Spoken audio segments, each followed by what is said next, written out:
près de 2 mois après la découverte des corps sans vie de Leslie et Kevin, en Charente-Maritime, l'enquête judiciaire se poursuit.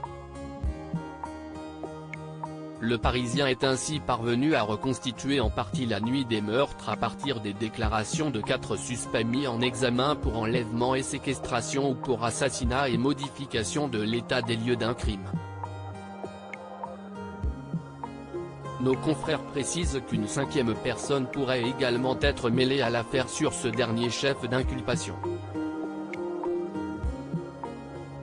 Surnommée le cas, elle aurait justement été appelée en renfort par l'un des suspects pour effacer les preuves et les aider à se débarrasser des corps.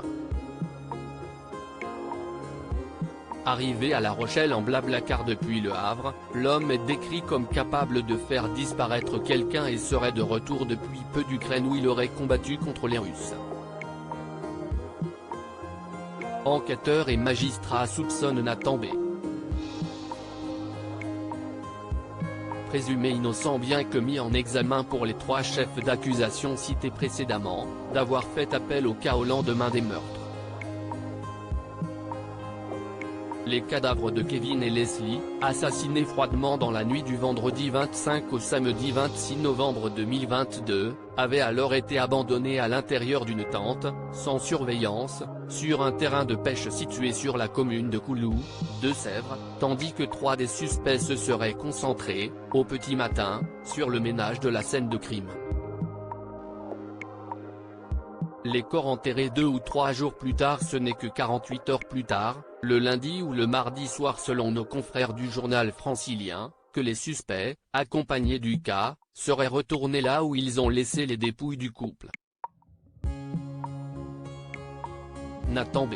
a reconnu avoir eu l'idée de les enterrer dans un bois situé à quelques kilomètres de chez lui, sur la commune de Virson, Charente-Maritime.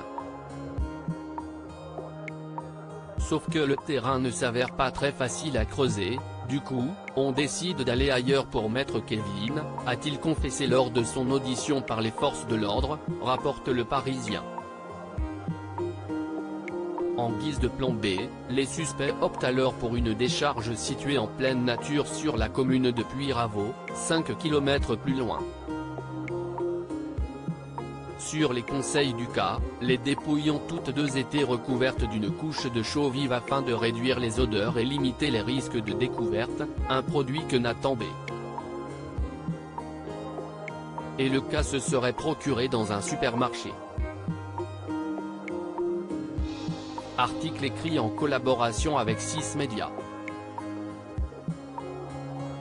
Crédit photo, capture d'écran Facebook.